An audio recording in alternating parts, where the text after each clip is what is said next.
So in last class, we discussed various input elements that can be put on a form. Hmm? So today we will see some of the attributes of those elements uh, that are the important attributes that can be used to design a good and interactive website. Hmm? So first attribute is value attribute. You might have seen this attribute before in the examples previously that I have shown. So value attribute is used to specify the initial value that you will be showing in the input box. So suppose आपने एक text area बनाया है और उसमें आप चाहते हैं कि क्या कुछ वैल्यू इनिशियली शो हो, दिखाई दे. So you can use this attribute of any input box to set that value. So for example अगर एक टेक्स्ट बॉक्स है तो टेक्स्ट बॉक्स में कुछ इनपुट आपको दिखाना है या कुछ ऑलरेडी पहले से वैल्यू दिखाना है आपको, तो वो वैल्यू आप यहाँ पर प्रोवाइड कर सकते हैं. I will show you an example of that. Then next important attribute that you may require for some cases is read only attribute. So for any input box, if you set read only attribute, आप read only attribute specify कर देते हैं. That means once you put read only attribute in that input box, your input will become read only on. That means you cannot modify the content of that. हाँ, but you can copy that input. आप चाहेंगे तो वो जो value उसमें दिखाई दे रही है, द बॉक्स की जो वैल्यू है, you can copy it and if you submit the form then that value also will be submitted to the script that is going to respond the submission or going to process the submitted data. Okay, so sometimes you may require that some column may be read only. Okay, then sometimes you may require that certain attributes should be disabled or certain input box should be disabled. So you can make it with the property disabled. So आपको केवल input box specify करना है, वहाँ पर disabled लिख देना है. तो जैसे ही आप disabled लिखेंगे, that attribute will become disabled. So that means it will become unclickable and it will become inactive. आप उसे click करेंगे, it will not respond. Okay, and it is also important to note that whenever you disabled any attribute, its value will not be submitted. Okay, generally हम attribute जो input boxes हैं उनको permanently disable नहीं रखते हैं, but we want to disable them for certain duration और before happening of an event. And जब कोई इवेंट ऑकर हो जाती है, then we may require that now this attributes become enable. Okay, कभी कभी हमें नीड होगी कि एक इनपुट बॉक्स है वो पहले डिसेबल रहे. मे बी जैसे आप लॉगिन बटन स्पेसिफाई कराना चाहते हैं, बट यूजर ने अगर साइन अप नहीं किया है पहले से, तो यू मे रिक्वायर दैट के लॉगिन बटन डिसेबल रहे, या यूजर ने कोई टास्क परफॉर्म नहीं किया है, ही may not have certain properties or privilege to perform certain tasks, then you want to disable a particular option for that user. And when user become eligible for doing that task or certain event have occurred, then you may require that this button should be disabled. Okay, sometimes हम time based भी कर सकते हैं disable enable, कि एक particular time के बाद button enable हो जाए, उससे पहले डिसेबल रहे, है ना. सो you can do that with the help of disabled attribute. और जब आपको वापस से किसी एट्रीब्यूट को इनेबल करना है तो आप HTML में तो नहीं कर सकते, but with the help of Java script you can do that. Okay, so this is the disabled property. Then there is one important property, that is size. So size of the attribute specifies the visible width, how much width the attribute the input box or input element will take on your web page. So by default it is 20. Okay, 20 character. So length को हम size को characters में measure करते हैं. So by default it will be of 20 characters, but you can make it as you like. Okay, now this property is only applicable for input elements like text, search, telephone, that means tel, URL, email and password. So only for these kind of inputs this attribute is applicable. Okay, so let me show you some example. So I am having a web page. There you can see this input element. I have created an element that is type text. ID is mname. M for I am using it as middle name. So okay, let me change it also mname.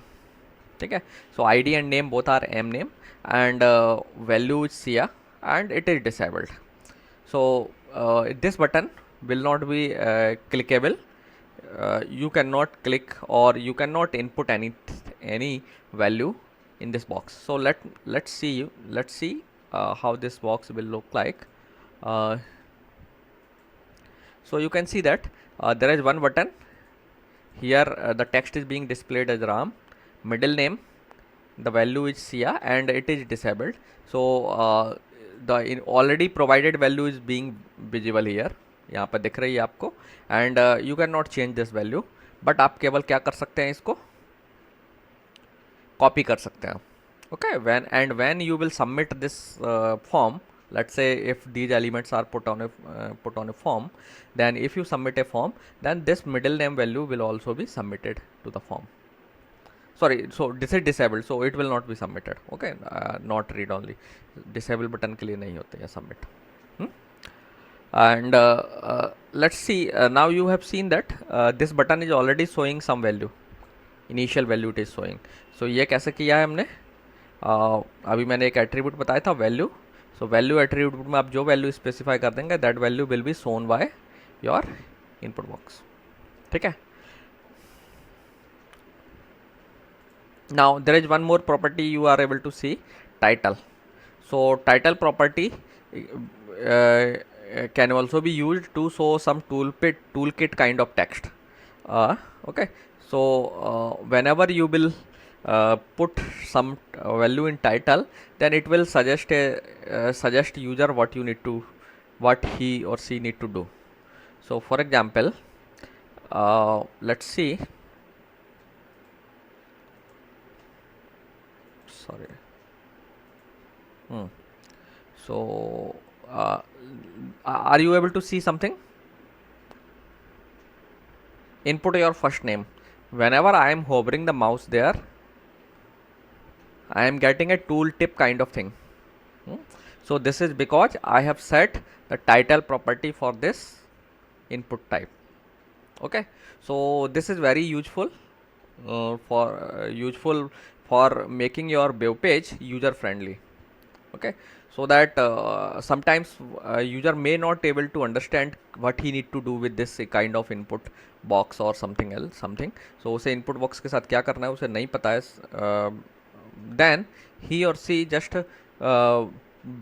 took the mouse or put the mouse over that input box, then it will automatically tell the user what he need to do. Okay, so this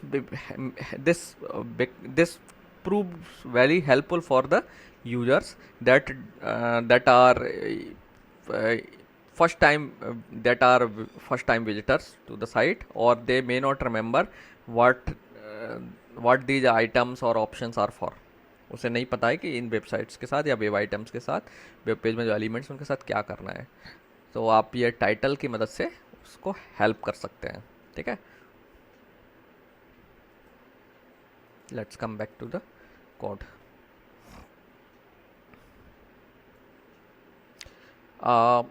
Read only हो गया. So for example, suppose that I have created this field as read only. Also मैंने read only property true यहाँ पर right कर दिया. आप देख रहे हैं कि क्या करना है, सिर्फ आपको रीड ओनली लिख देना है इनपुट टैग के अंदर, और रीड ओनली लिखने से ये जो है इनपुट रीड ओनली हो जाएगा. That means I can just read the value of this input box, I can not edit it's value. Okay, so if I will try to write anything there, I will not be able to write. Okay, because this is a read only button. However, I can copy this value from there. Okay, so if you want to make any input box read only, you just need to write read only like that.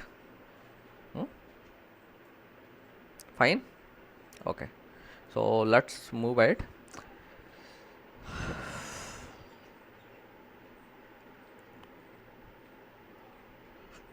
Now there is one more value, that is max length. So max length attribute allows or enable you to put certain limit on the size of the input. So suppose you have a text box and आप चाहते हैं कि इसमें 20 length से ज़्यादा का input ना जाए, तो आप मैक्स लेंथ इक्वल टू 20 कर सकते हैं. You just, what you need to do, you just need to put max length there. Let me show you if I have written somewhere max length attribute I have used, then I will show you, otherwise I will put this somewhere.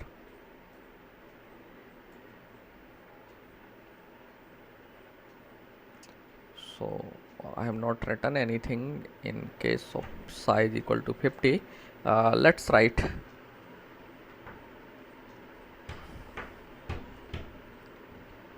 max length, let's say 40. Okay, so once I make the max length value for this input box 40, then I will not be able to write more than 40 characters in the text. Okay, so okay, I have used max length for this attribute. Let me show you.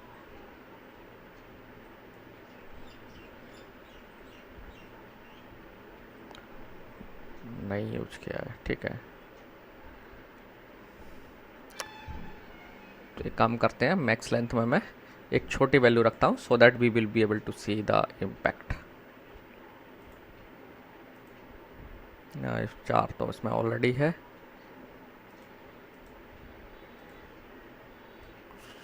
Let's make it 7.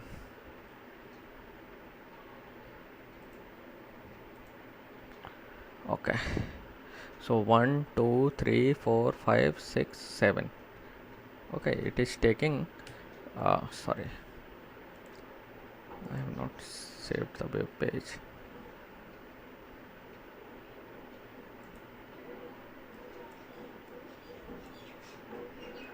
Okay, now it is not getting more than 6 characters. So let's repeat again. 1 2 3 4 5 6 7, and I am trying to type 8 but it is not accepting. Okay, so max length attribute will allow you to fix the maximum input size for any kind of. And आप देख सकते हैं मैंने इसका जो size है इस input box के लिए साइज जो है स्पेसिफाई कर दिया था. That is, I think it is 50. So size, because of size 50, it takes length maximum larger length. Okay, so you can reduce it to decrease its size. Let's say, let me make it 30.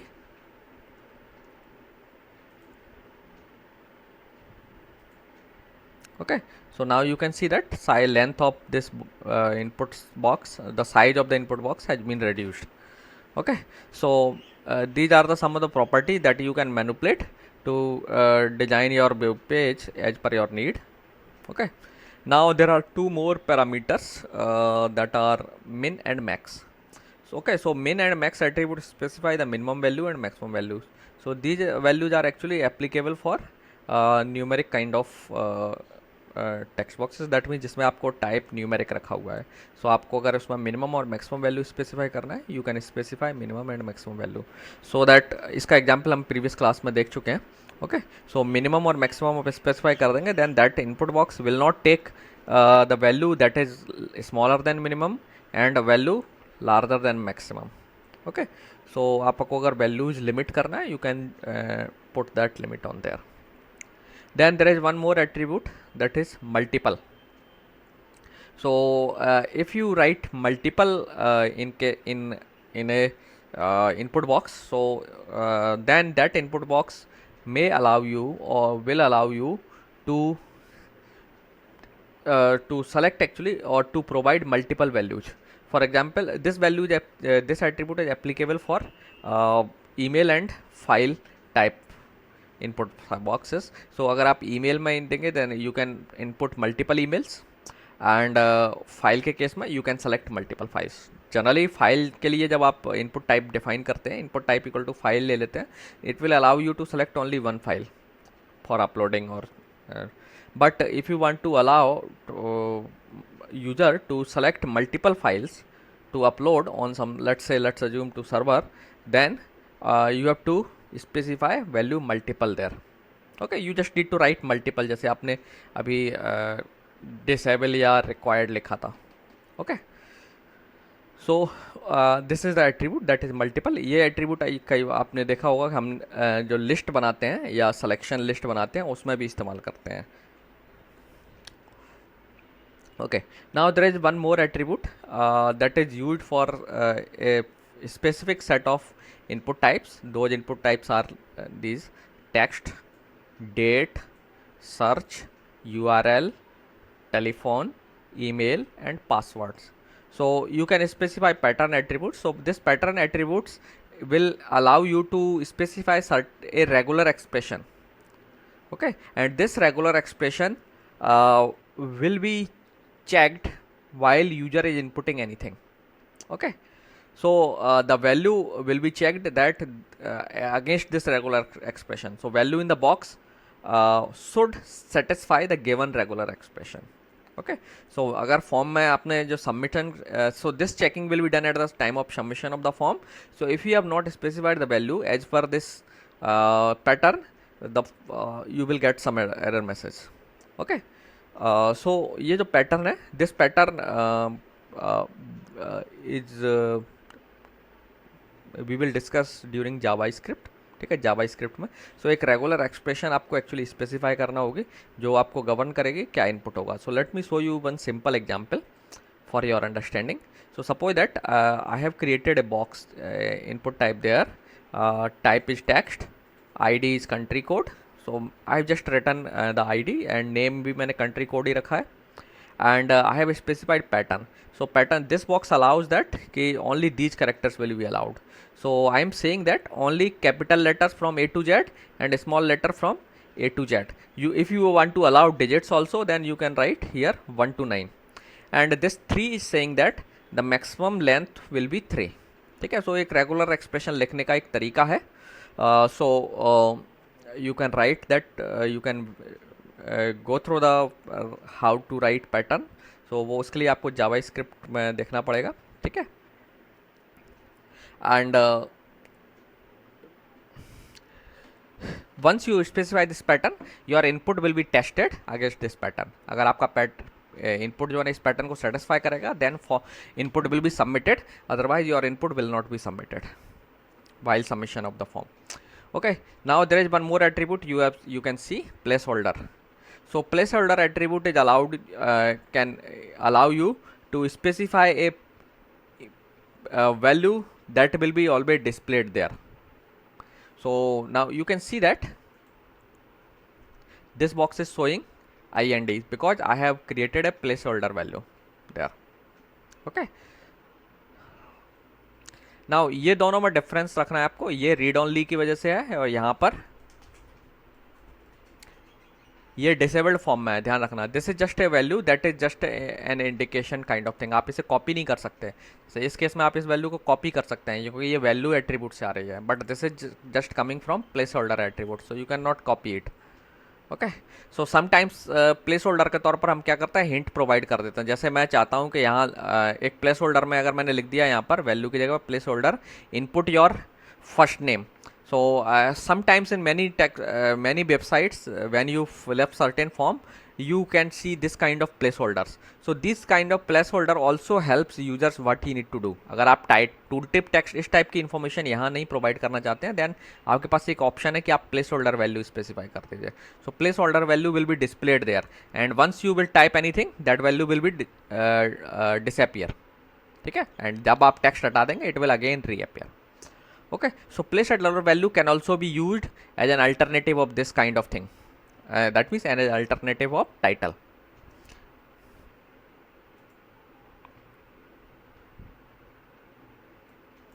Okay, so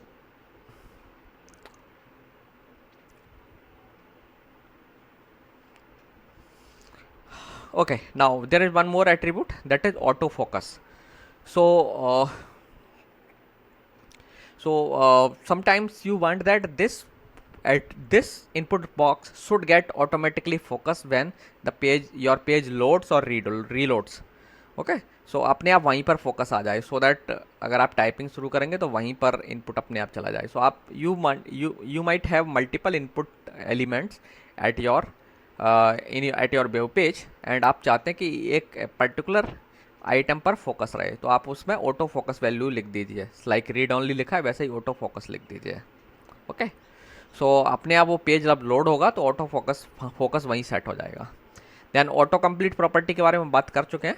auto complete property, इसमें जो है auto complete को आप on और of कर सकते हैं. सो auto complete specify आप कर देंगे, देन जो एलिमेंट है उसमें वैल्यू ऑटोमेटिकली अराइव आ जाएगी. सो वो जो आपने प्रीवियस वैल्यूज इनपुट की हैं वो नीचे आपको लिस्ट के फॉर्म में दिखाई देंगे, वहाँ से आप चूज कर सकते हैं.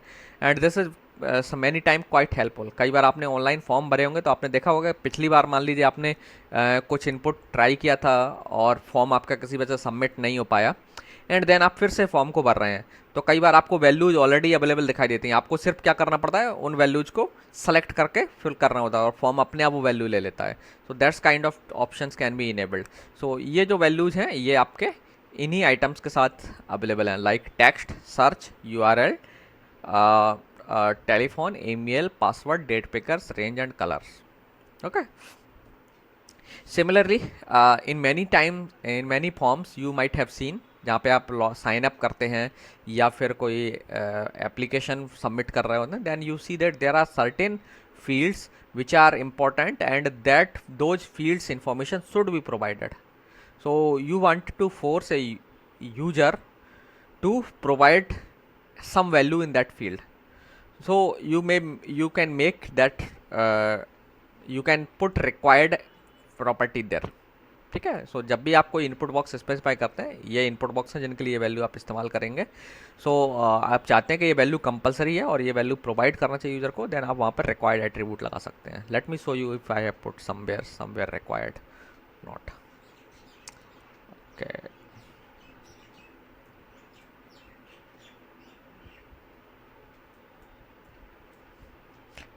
ठीक है, कोई प्रॉब्लम नहीं है, आप किसी भी जगह पर रिक्वायर्ड लिख सकते हैं. Let me right required in there, let me write here required. Okay, so now this will become a necessary field. आप इस वैल्यू को empty नहीं छोड़ सकते हैं. हालांकि आप it will not complain you until you submit the form. जैसे ही आप फॉर्म सबमिट करेंगे आप इस वैल्यू को छोड़ देंगे, you will get a complaint. Okay, so this is how you specify that input for this input element is compulsory. You cannot leave it as it is. ठीक है, सो ये भी एक इंपॉर्टेंट प्रॉपर्टी है that you may require. Then there is one more property that is step. So step attribute specify करता है कि जो इंटरवल है आपका, उसमें इंटरवल के जो वैल्यूज हैं वो किस तरीके के होंगे.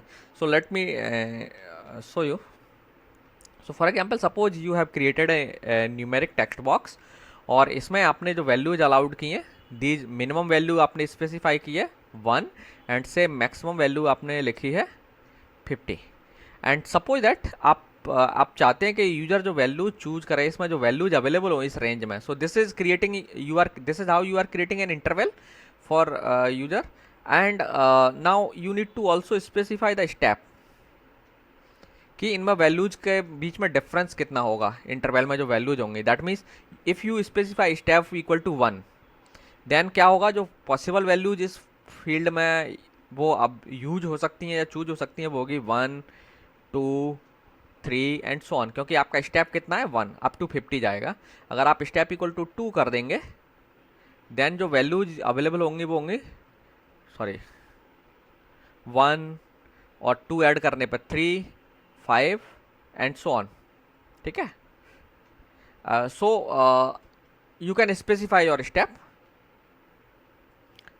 So with the help of step you can control or you can allow user to choose values from a given set of values. Okay, now there is one more attribute pair of attribute that is used um, uh, uh, for certain input sizes, that is height and width. So height और width नाम से ही पता चल रहा है कि आपका एक इनपुट एलिमेंट है, उसकी हाइट और विड्थ आपको सेट करना है.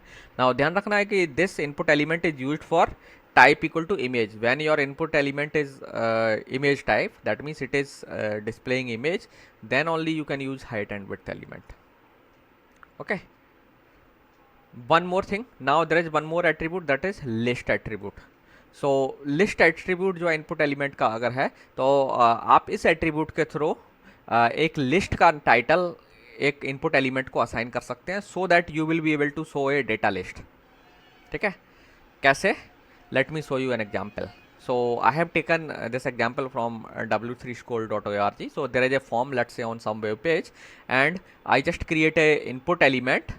टाइप मैंने कुछ नहीं दिया है, just list equal to browsers मैंने कर दिया है. So I have created a data list और मैंने उसका नाम इसको पास कर दिया है लिस्ट एट्रीब्यूट को. सो ये जो इनपुट एलिमेंट है इस ये now it will show this list. So पहले मैंने एक डेटा लिस्ट क्रिएट किया, साथ में ही डेटा लिस्ट में आईडी मैंने रखी ब्राउजर्स और उसमें ऑप्शंस मैंने दिखाए, let's say Internet Explorer, Firefox, Chrome, Opera, Safari. Okay, so these are the options in this data list. And now I have provided the name of this data list to my input element. और कैसे provide करना है? Input element के list attribute में मुझे इस ID को provide कर देना है. So now I will be able to show a list there and user उसमें से pre defined list you can say. So pre defined list में से यूजर जो है आइटम्स चूज कर सकता है. नाउ ध्यान रखना ये जो लिस्ट है डायनेमिकली क्रिएट नहीं हो रही है, it is a pre defined list. So let me show you, I have created a list in my web page also. There this is. So I have just copied there. At some place I have also created another list on another page, I will show you. So just I have taken a list. So input element मैंने create किया, list equal to browsers कर दिया, and now I am showing this list. So let's see how this list look like. You can see this. Okay, so this is your input box and it is empty. ठीक है, सो आप इसमें यहाँ पर आप इसके प्लेस होल्डर प्रोवाइड कर सकते हैं, choose one browser something like that. Okay, so it will look more interesting and more user friendly for the users. So this is the list attribute that can enable you to display a list on your web page, list of items on your web page. Okay, so these are the properties that are belonging to input elements. Now there are certain properties are also there, that properties are in some way related to form attributes. So that means your input elements are also having some attributes that can override the form attributes. So one of such attribute is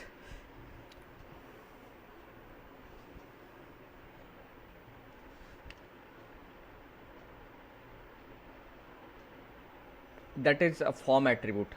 So a button can have a form attribute, and let me tell you an example, then I will explain what is that means. So you can see,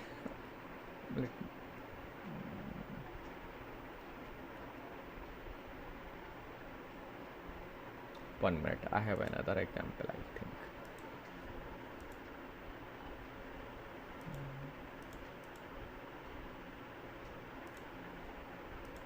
No, on this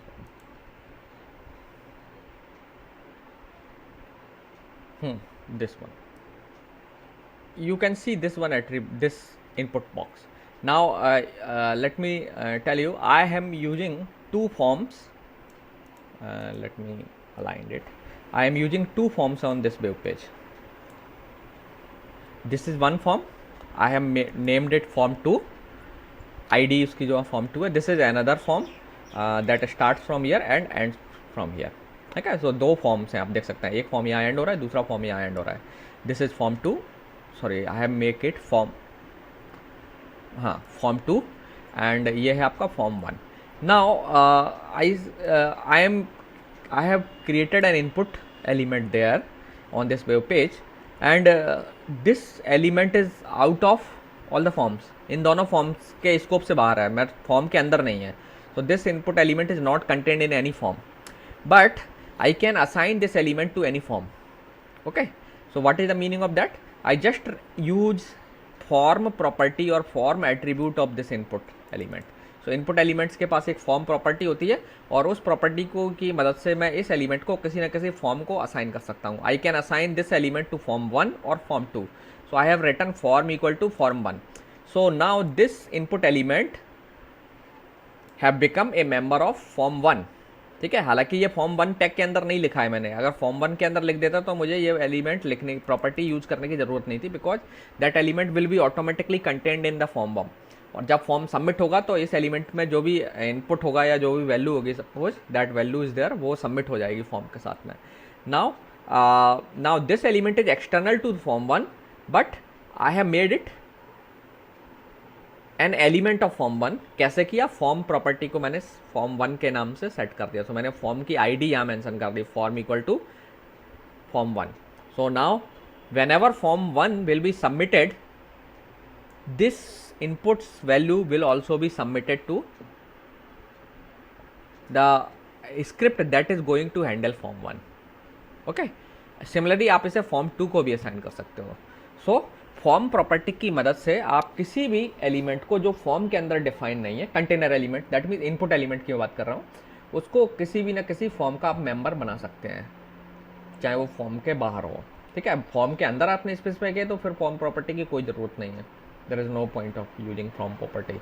लेकिन अगर element form के अंदर नहीं है available, बाहर है, तब भी आप इसे फॉर्म का मेंबर बना सकते हैं. ठीक है, सिर्फ क्या करना है, फॉर्म 1 कर देना है. अगर मैं इसे फॉर्म 2 कर दूंगा तो फिर ये जब फॉर्म 2 सबमिट होगा तो इसकी एट्रीब्यूट की वैल्यू फॉर्म 2 को जो हैंडल करने वाली स्क्रिप्ट होगी, फॉर एग्जांपल हियर, इसके पास सबमिट हो जाएगी. ठीक है, यहाँ पे ये डमी है, डमी नेम है, there is no such kind of file there. Okay, so this is the form property.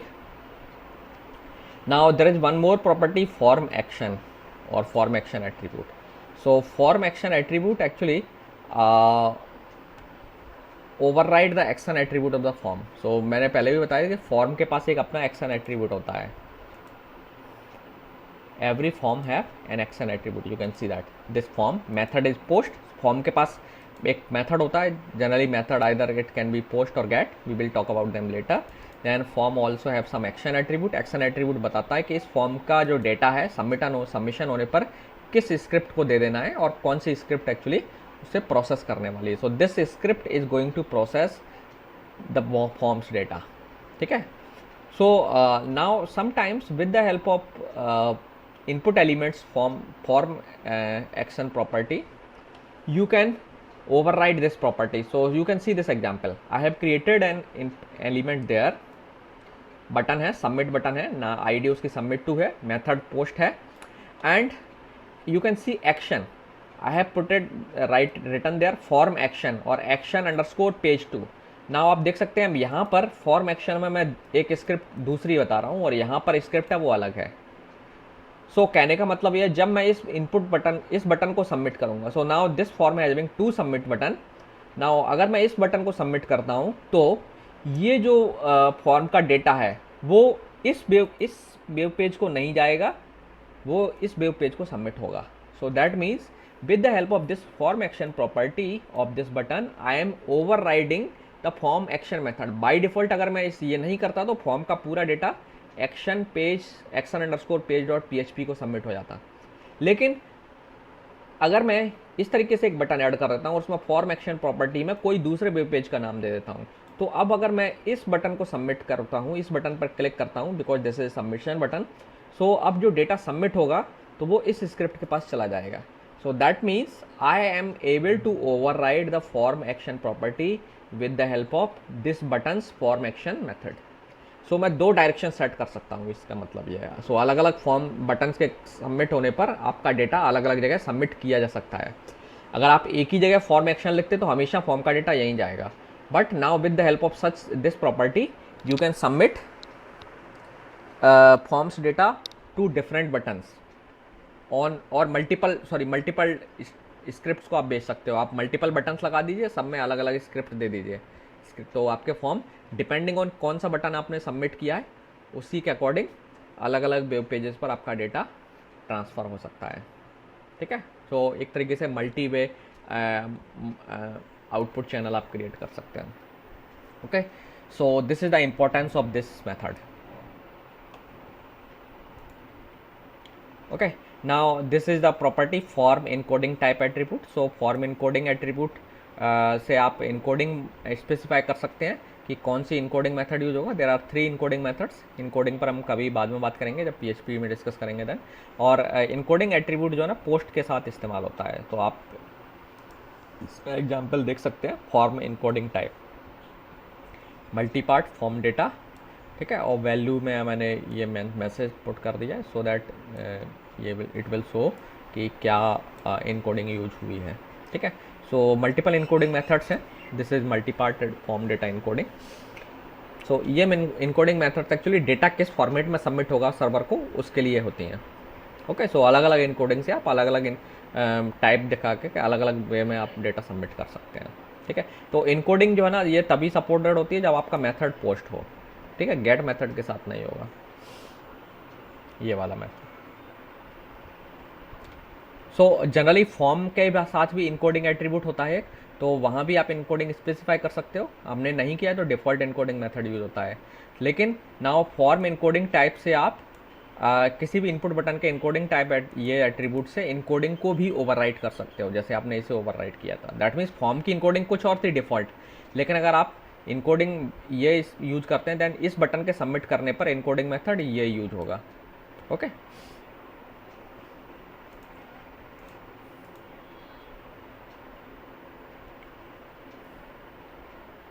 So ENC type attribute होता है आपके फॉर्म का, ये उसको ओवरराइट कर देता है। देन सिमिलरली जैसे आप इनकोडिंग में और एक्शन को मॉडिफाई कर सकते हो, ओवरराइड कर सकते हो, सिमिलरली आप फॉर्म में मेथड एट्रीब्यूट को भी ओवरराइड कर सकते हो किसी बटन के। तो उसके लिए आपको मेथड एट्रीब्यूट जो है, फॉर्म मेथड एट्रीब्यूट जो है बटन का या इनपुट टाइप का इस्तेमाल करना पड़ेगा। So you can see there I have used form method post there. हालांकि यहाँ फॉर्म का मेथड पोस्ट है तो यहाँ भी पोस्ट ही है, तो इससे कोई ज़्यादा डिफरेंस नहीं आएगा। दैट मीन्स डेटा पोस्ट हो रहा है। लेकिन अगर आप यहाँ देखें तो फॉर्म का मेथड गेट है and I am using here post. तो दैट मीन्स जब मैं इस बटन को से के थ्रू सबमिट करूँगा डेटा, तो आपका डेटा पोस्ट मेथड के थ्रू सबमिट होगा, जो भी स्क्रिप्ट है उसको। तो इस केस में मैं स्क्रिप्ट का नाम भी दिया हुआ है यहाँ, एक्शन पेज टू BPG। लेकिन अगर आप ये बटन प्रेस ना करते हुए केवल ये बटन प्रेस करते हैं, suppose no there is no other submit button, एक और मान लीजिए कोई सबमिट बटन यहाँ पर होगा, तो आप उस बटन को सबमिट करेंगे तो डेटा इस स्क्रिप्ट के पास जाएगा और मेथड गेट होगा। सो आप यहाँ with the help of input type that mean submit button का जो फॉर्म मेथड है उसकी मदद से आप किस मेथड से डेटा सबमिट होगा फॉर्म का उसे भी ओवरराइड कर सकते हैं। Okay, now there is one more attribute, form target attribute. So form target attribute की मदद से आप स्पेसिफाई कर सकते हैं कि आपका जो फॉर्म का जो डेटा है, जो टारगेट जो विंडो होगी वो क्या होगी। दैट मीन्स नए टैब में डिस्प्ले होगा या सेम टैब में डिस्प्ले होगा एंड सो ऑन। ठीक है, सो आप इससे टारगेट एट्रीब्यूट को भी मैनिपुलेट कर सकते हैं। इसके बाद एक और एट्रीब्यूट है फॉर्म नो वैलिडेट एट्रीब्यूट। सो अगर आप चाहते हैं कि इस बटन के सबमिट होने पर डेटा का वैलिडेशन, फॉर्म डेटा का वैलिडेशन ना हो इनपुट एलिमेंट का, तो आप इस एट्रीब्यूट को सेट कर सकते हैं, फॉर्म नो वैलिडेट। तो ये भी फॉर्म के जो वैलिडेशन प्रॉपर्टी है उसको ओवरराइड कर देता है। ओके, नाउ फॉर्म के पास भी अपना एक एट्रीब्यूट होता है नो वैलिडेट एट्रीब्यूट। आप चाहते हैं कि फॉर्म जब आप सबमिट कर रहे हैं तो इसके डेटा का वैलिडेशन ना हो, तो आप ये एट्रीब्यूट फॉर्म का सेट कर सकते हैं। सो ध्यान रखना ये एट्रीब्यूट इनपुट एलिमेंट का है, दैट मीन्स आप अगर बटन या इनपुट बॉक्स लगा रहे हैं उसके लिए है, और ये फॉर्म का एट्रीब्यूट है। ओके,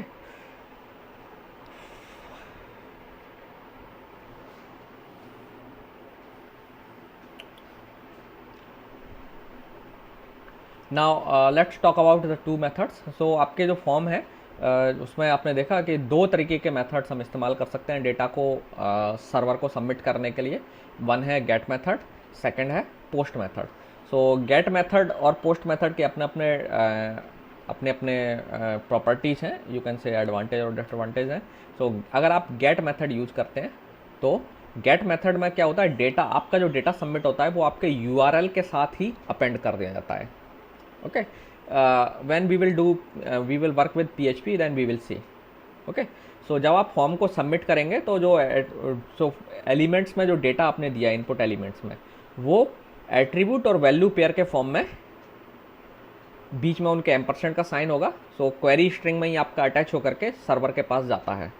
ओके, सो जो गेट मेथड है, गेट मेथड से अगर आप डेटा सबमिट करते हैं तो आप रिजल्ट्स को बुकमार्क कर सकते हैं, लेकिन यही काम अगर आप पोस्ट मेथड से करेंगे तो पोस्ट मेथड में डेटा जो सबमिशन होता है तो आप बुकमार्किंग नहीं कर सकते। ओके, वन, दोनों में एक डिफरेंस तो ये है। दूसरा, गेट मेथड से आप अगर आप डेटा सबमिट कर रहे हैं, देन जो डेटा सबमिट करेंगे आप, अमाउंट ऑफ डेटा जो सबमिट कर रहे हैं उसके साइज की लिमिट होती है, और वो जो लिमिट है वो ब्राउज़र टू ब्राउज़र वेरी करती है।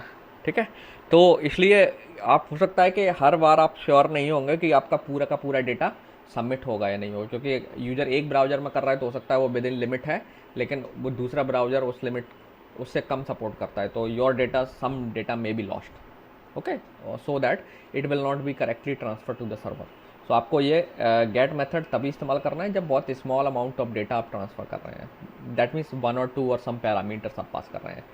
सेकंड, नेक्स्ट पॉइंट जो है आपको गेट मेथड यूज़ करते समय रिमेंबर रखना है कि गेट मेथड जब आप यूज़ करते हैं तो आपका डेटा चूँकि क्वेरी स्ट्रिंग या यूआरएल में ही अपेंड होकर के जाता है और नॉर्मल टेक्स्ट के फॉर्म में अपेंड होकर के जाता है। That means if somebody, anybody can capture your that URL और क्वेरी स्ट्रिंग को वो पैकेट से एक्सट्रैक्ट करके आपकी जो भी एट्रीब्यूट्स और वैल्यूज़ हैं उनको रीड कर सकता है। ठीक है, so sensitive information like users address, users personal information और यूजर्स आईडी और पासवर्ड आपको इस गेट मेथड से नहीं भेजना चाहिए, तो इसके लिए आपको पोस्ट मेथड इस्तेमाल करना चाहिए। तो पोस्ट मेथड में क्या है कि आपका जो मेथड है वो HTTP पोस्ट ट्रांजेक्शन के थ्रू जाता है। ठीक है, एंड सो दोनों ही एक्चुअली HTTP के मेथड है, सो HTTP गेट और पोस्ट ही है एक्चुअली, इसमें कोई ज़्यादा कन्फ्यूज होने की जरूरत नहीं है कि HTTP पोस्ट ट्रांजेक्शन लिख दिया तो कोई बड़ी टर्म आ गई। ओके, सो वो HTTP गेट और पोस्ट मेथड्स का मतलब है ये। ठीक है, सो HTTP गेट में कैसे जाता है डेटा, जो मैंने अभी एक्सप्लेन कर दिया, क्वेरी स्ट्रिंग में अपेंड हो जाता है। ओके, सो जब आप फॉर्म सबमिट करेंगे और गेट मेथड से डेटा पोस्ट कर रहे हैं तो पहली चीज़ क्या होता है, आपका जो डेटा है वो इनक्रिप्टेड हो जाता है। ओके, सो जब आप पोस्ट मेथड इस्तेमाल करते हैं तो आपका जो क्वेरी स्ट्रिंग होगी यूआरएल के साथ जो अपेंड होगी या जो पार्ट अपेंड होता है वो एक रैंडम काइंड ऑफ स्ट्रिंग दिखाई देता है। ओके, इसी वजह से आप इसे बुकमार्क नहीं कर सकते, क्योंकि सेम इनपुट अलग अलग तरीके से बार बार अलग अलग यूआरएल जनरेट करेगा final URL, so there is no point in bookmarking. दूसरा, ये मेथड रोबस्ट और सिक्योर है क्योंकि इसमें साइज लिमिट नहीं है, there is no size limit. And second, क्योंकि आपका जो डेटा है वो इनक्रिप्ट होके जा रहा है, तो जब भी आपको सेंसिटिव डेटा या सीक्रेट डेटा या प्राइवेट डेटा ट्रांसमिट करना है, सर्वर को भेजना है किसी फॉर्म से, तो आपको पोस्ट मेथड इस्तेमाल करना चाहिए। Okay, so these are the two methods so that you can use. Now there is one more element that we have not discussed, that is button element. So button element create करने के लिए आपको button tag का इस्तेमाल करना पड़ेगा। Okay, सो button tag से भी आप क्लिकेबल बटन बना सकते हो। दूसरा है कि आप टाइप इक्वल टू सबमिट वहाँ इस्तेमाल कर ले, तो उससे भी आप बटन बना सकते हो इनपुट एलिमेंट से। सो वहाँ जो इनपुट एलिमेंट से आप जो बटन बनाओगे और यहाँ बटन एलिमेंट से जो बटन क्रिएट करोगे उसमें डिफरेंस है। डिफरेंस क्या है कि वहाँ पर आप जो बटन में आप जो टेक्स्ट दिखा रहे हैं उसको आप फॉर्मेट नहीं कर सकते, लेकिन यहाँ बटन एलिमेंट से जब आप क्रिएट करेंगे then you can format that input text, like you can make it italic, bold, strong, you can provide line break, you can put some image also there. ठीक है, सो जो कि आपके इनपुट एलिमेंट के साथ पॉसिबल नहीं है। So there is one more alternative that you can use on your form. ठीक है,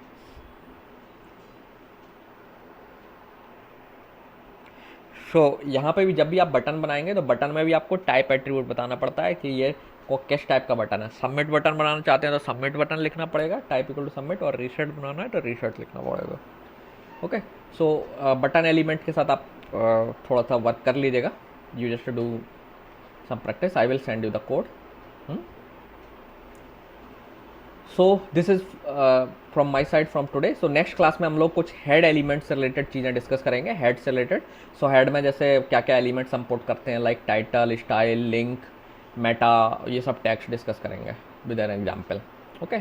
सो प्रोबेबली नेक्स्ट क्लास हम HTML को यहीं पे ख़त्म कर देंगे, क्योंकि HTML हालांकि इतना जो मैंने आपको बताया है, this is not all HTML, lot of things are there. Okay. बहुत सारे टैग्स हैं, सारे टैग्स से डिस्कस करना है हमारे अभी सिलेबस में वी हैव सम लिमिटेशन, सो इसलिए डिस्कस करना पॉसिबल नहीं है. Now you can explore your tags. ठीक है. सो एक कॉन्सेप्चुअल फ्रेमवर्क मैंने आपके माइंड में क्रिएट कर दिया है. अब आप अपना खुद रीडिंग से और during practical you can learn lot of things. ठीक है. सो नेक्स्ट क्लास में मैं केवल हेड एलिमेंट्स और ये एक्सप्लेन करने के बाद हेड एलिमेंट्स में क्या क्या पुट आप कर सकते हैं वो थोड़ा सा एक आइडिया देने के बाद we will move to the CSS. हालांकि CSS में भी हम बहुत डीप में नहीं जाएंगे. I will just give an overview and fundamentals of CSS so that you will able to work further. Okay. So if you have any question you can ask.